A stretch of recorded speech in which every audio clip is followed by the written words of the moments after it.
सलमान खान की सुरक्षा में बड़ी चूक हुई है। जी हां, सलमान खान के शूटिंग सेट पर अनजान सा शख्स पहुंच गया। गैंगस्टर लॉरेंस बिश्नोई के नाम पर धमकी दी गई है।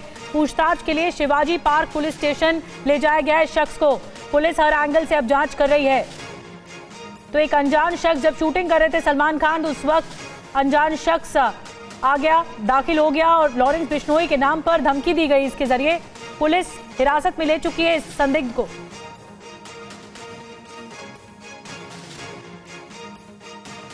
तो देखिए, एक बार फिर से सुरक्षा में चूक देखने को मिली है, सुरक्षा में लापरवाही देखने को मिली है।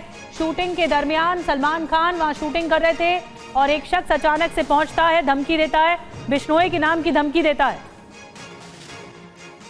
और अब ये शख्स हिरासत में ले लिया गया है। जो जानकारी मिल रही है, मुंबई पुलिस आरोपी सतीश वर्मा से पूछताछ कर रही है।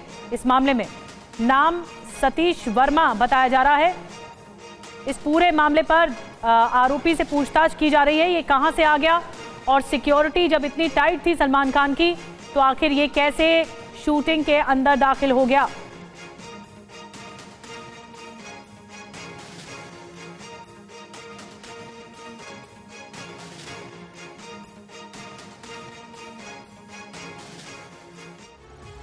और देखिए, धमकी दी गई है शख्स के जरिए। धमकी ये दी गई कि बिश्नोई को बोलूं क्या है पूरा मामला, आइए आपको बताते हैं। मुंबई के दादर वेस्ट में सलमान खान की शूटिंग चल रही थी और एक संदिग्ध फिल्म सेट के अंदर घुसने की कोशिश करता है। सुरक्षा कर्मियों के साथ संदिग्ध शख्स की धक्का मुक्की भी हुई है। जो जानकारी मिली है, गुस्से में संदिग्ध ने गैंगस्टर लॉरेंस बिश्नोई का नाम लिया और कहा कि क्या लॉरेंस को बता दूं। गार्ड्स ने संदिग्ध को पुलिस के हवाले कर दिया। संदिग्ध को हिरासत में लेकर पूछताछ भी की जा रही है। घटना के वक्त सलमान खान सेट पर मौजूद नहीं थे, जो जानकारी मिली है, लेकिन ये सुरक्षा में चूक का मामला है। और सलमान को धमकी देने वाला कौन रहा, आपको बताते हैं। इसका नाम सतीश वर्मा बताया जा रहा है। इसका पता मुंबई ही बताया जा रहा है और काम इसका फिल्मों में जूनियर आर्टिस्ट के तौर पर सामने आया है। सभी एंगल से इस वक्त पुलिस जांच कर रही है। और इस बीच एक और बता दें कि सूत्रों के हवाले से लॉरेंस गैंग पर बहुत बड़ा खुलासा भी हुआ है, ये हम आपको बता दें। लेकिन इससे पहले जो तस्वीर है वो वाकई डराती है, क्योंकि एक बार फिर एक ऐसी घटना सामने आई जो सलमान खान की सिक्योरिटी में एक लापरवाही देखने को मिल रही है। एक शख्स को पकड़ा गया है, डिटेन किया गया है। ये शख्स जूनियर आर्टिस्ट बताया जा रहा है फिल्मों में। और जितेंद्र शर्मा और ज्यादा जानकारी देंगे इस पूरे मामले पर। जितेंद्र, इस शख्स के बारे में जो हिरासत में लिया गया है, क्या बताया जा रहा है, ये आखिर कैसे दाखिल हो गया सलमान खान की शूटिंग के दौरान? जी बिल्कुल, देखिए, घटना के तुरंत बाद आरोपी सतीश वर्मा को शिवाजी पार्क पुलिस स्टेशन ले जाया गया मुंबई पुलिस के द्वारा। उससे घंटों तक पूछताछ की गई है, साथ ही उसका जो मोबाइल फ़ोन है उसकी जांच की गई। तो उसके बाद पता चला कि दरअसल ये सलमान खान का फ़ैन है, जो कि हालांकि इसका कोई भी सीधे संपर्क लॉरेंस बिश्नोई गैंग से नहीं निकला है।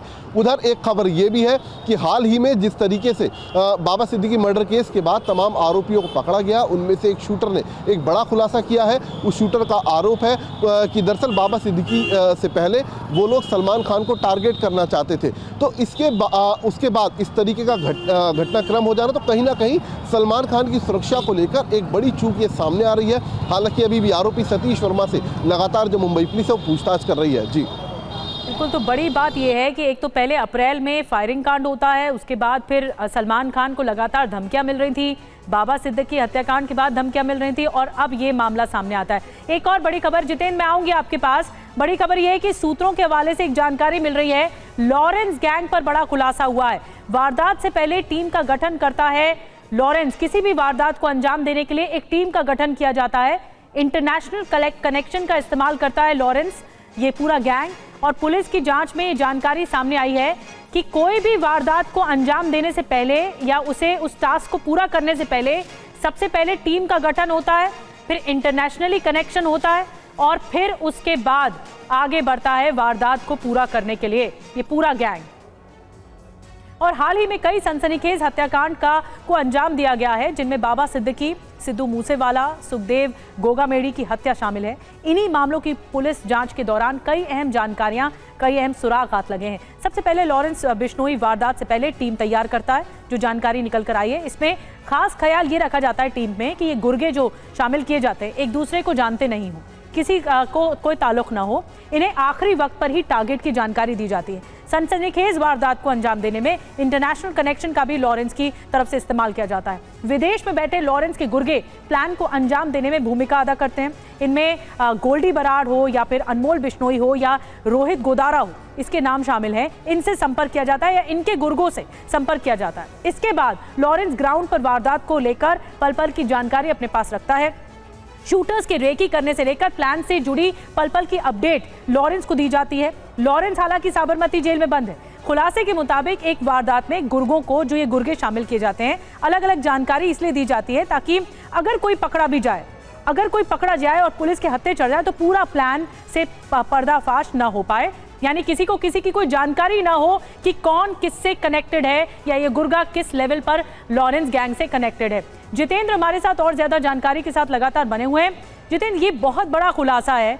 ये बताता है कि अगर पुलिस के हत्थे कोई गुर्गा चढ़ भी गया तो ये सामने नहीं आ पाएगा कि उसको सुपारी किसने दी थी या फिर इसका कनेक्शन इंटरनेशनली कहां तक है। जी बिल्कुल, देखिए समझने की जरूरत है, जो लॉरेंस बिश्नोई साबरमती जेल के अंदर बंद रहकर भी एक ऑर्गेनाइज सिंडिकेट की तरह काम करता है। दरअसल उसका काम करने का तरीका बिल्कुल अलग है। ऑनलाइन रिक्रूटमेंट की जाती है। उसके गुर्गों की ऑनलाइन रिक्रूटमेंट करने के बाद अगर उनको कोई टास्क दिया जाना होता है तो सभी जो गुर्गे होते हैं या फिर कहें जो ऑनलाइन रिक्रूटमेंट जिन नौजवानों की जाती है, उनकी वो लोग आपस में किसी को नहीं जानते। एन वक्त पर उन्हें बताया जाता है कि उनका टारगेट क्या है, किस जगह पर उनको असेंबल होना है।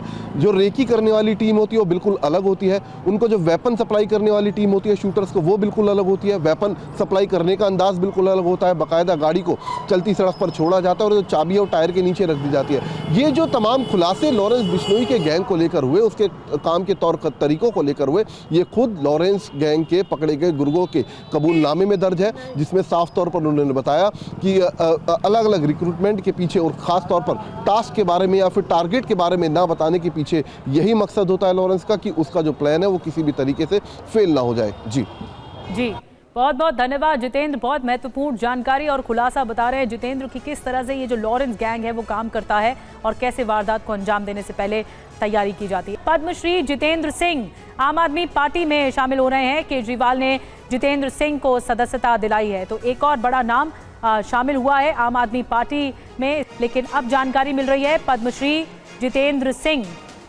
आम आदमी पार्टी में शामिल हो रहे हैं। उन्हें सदस्यता अरविंद केजरीवाल की ओर से दिलाई जा रही है। उन्हें एम्बुलेंस मैन और तरह तरह के नामों से जाना जाता है। खासकर जिस तरह से उन्होंने मृत लोगों को सम्मान दिया है, उनके बारे में कोई नहीं सोचता, क्योंकि उनसे वोट तो मिलते नहीं है। अगर कोई आदमी मर जाए उसके बाद उससे वोट थोड़ी मिलते हैं। उसका ख्याल तो एक अच्छा और सच्चा इंसान ही रख सकता है जिसके सीने में दिल धड़कता है। अभी तक मुझे बताया गया कि 70,000 से ज़्यादा डेड बॉडीज़ को सम्मान के साथ उन्होंने शमशान घाट पहुंचा के उनका अंतिम संस्कार कराया है। खासकर कोरोना के काल में जब लोग अपने घर के लोगों की भी डेड बॉडी लेने में कतराते थे, अपने घर के लोगों की भी डेड बॉडी को एक्सेप्ट नहीं करते थे, उनका अंतिम संस्कार करने को तैयार नहीं होते थे, अस्पताल से नहीं लेके आते थे, अस्पताल वालों को कहते थे आप ही इनका अंतिम संस्कार कर दो। उस वक्त शंटी जी ने डेड बॉडीज़ को एक्सेप्ट करके, खुद उनको एक्सेप्ट करके और उनका सम्मान के साथ अंतिम संस्कार किया। इस वजह से इन्हें खुद भी कोरोना हो गया और उस वक्त जब इनका पूरा परिवार कोरोना से पीड़ित था तब भी इन्होंने अपने परिवार की चिंता किए बिना और वो अपना मिशन जारी रखा और इस काम के लिए उन्हें पद्मश्री से नवाजा गया। इसके अलावा वो बीमार लोगों को एम्बुलेंस की सेवा प्रदान करते हैं और उन्हें समय पे अस्पताल पहुंचा के उनकी ज़िंदगियां बचाते हैं, उनका बीमारी में इलाज करवाते हैं, ब्लड डोनेशन का कैंप करते हैं। तो जैसा उन्होंने कहा कि आम आदमी पार्टी एक आदमी को पैदा होने से बुढ़ापे तक उनकी सेवा करती है और उसके बाद मृत शरीर की सेवा ये करते हैं, तो ये एक नेचुरल अलायंस है और मैं आज इनका आम आदमी पार्टी में स्वागत करता हूं। हमारी भी सेवा की ही फिलॉसफी है हम भी सेवा में, हमारे लिए राजनीति नहीं है, सेवा करने का एक मौका है। और आइए खबरों में आगे बढ़ते हैं। एक और आज की बड़ी खबर, असम में बीफ बैन पर अब विपक्ष का हंगामा लगातार सामने आ रहा है। विपक्ष के कई सवाल हैं जो सामने आए हैं। ये फैसला अल्पसंख्यक विरोधी है, ये कांग्रेस का कहना है। गोवा में बीफ बैन क्यों नहीं किया गया, ये शिवसेना यूपीटी जो गुट है, संजय राउत उसके नेता कह रहे हैं। खाने पीने पर सरकार का फैसला क्यों, AIUDF सवाल उठा रही है।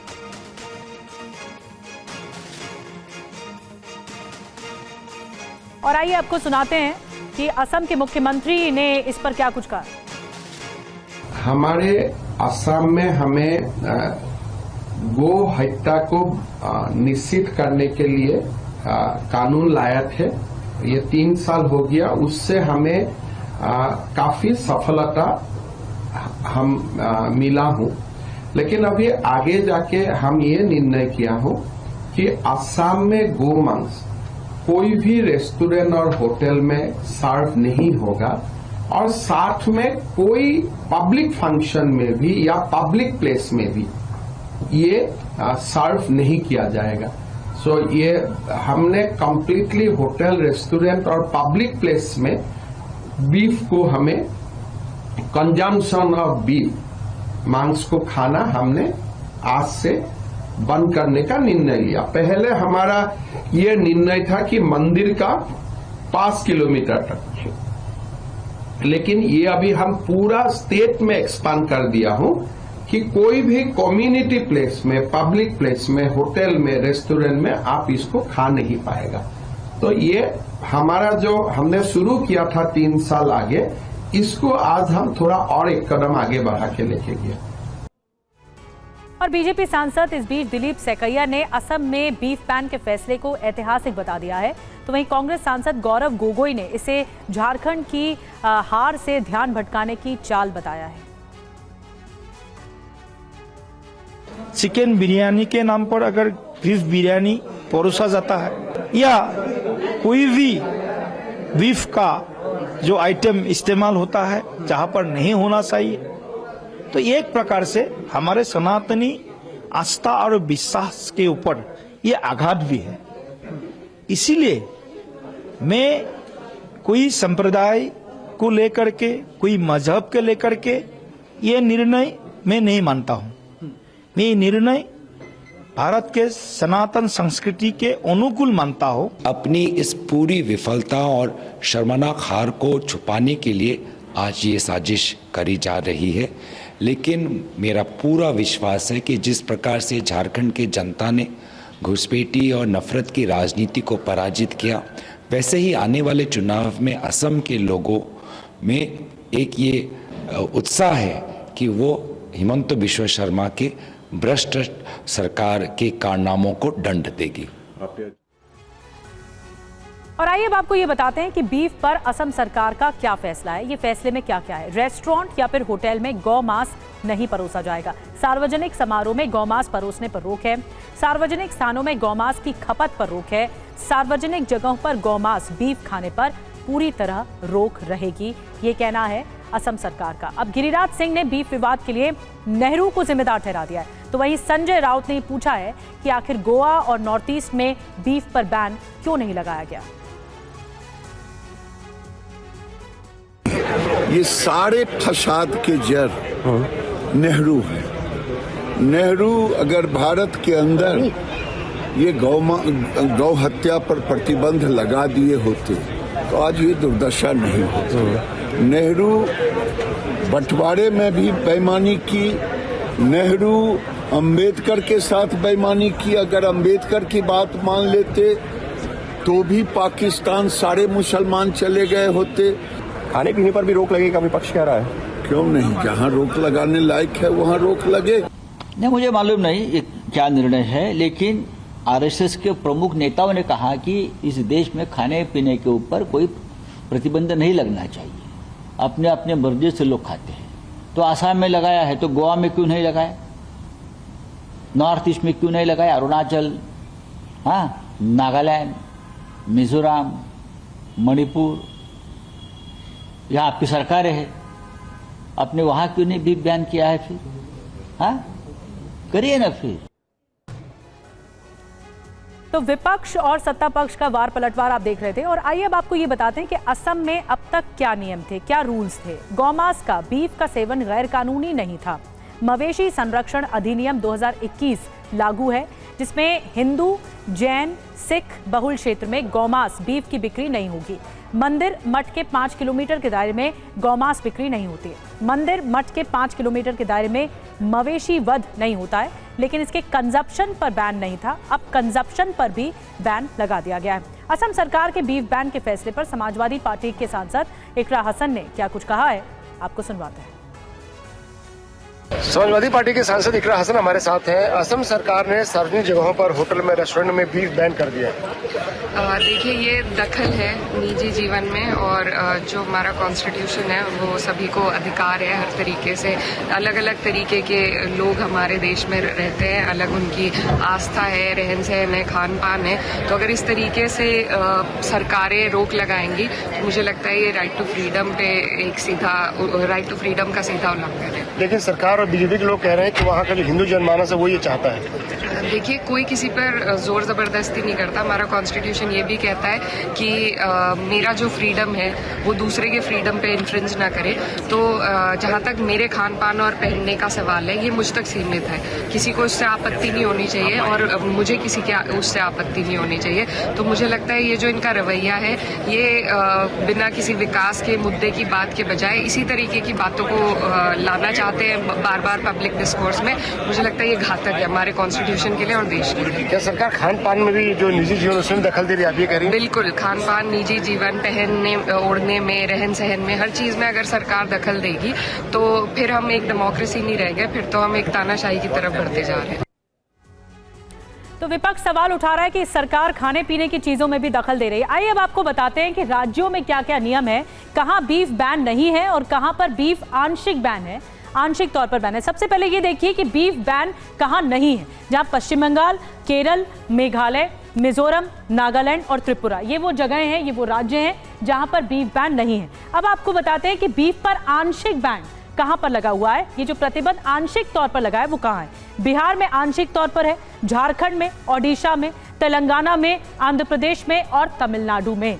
तो ये आंशिक बैन लगा हुआ है बीफ पर, लेकिन जो बीफ पर कहां बैन नहीं है ये वो राज्य हैं जो हम आपको दिखा रहे हैं, जिसमें पश्चिम बंगाल है, केरल है, मेघालय, मिजोरम, नागालैंड और त्रिपुरा। लेकिन विपक्ष सवाल उठा रहा है कि खाने पीने की चीजों में सरकार दखल दे रही है, इसीलिए असम सरकार ने ये फैसला लिया है।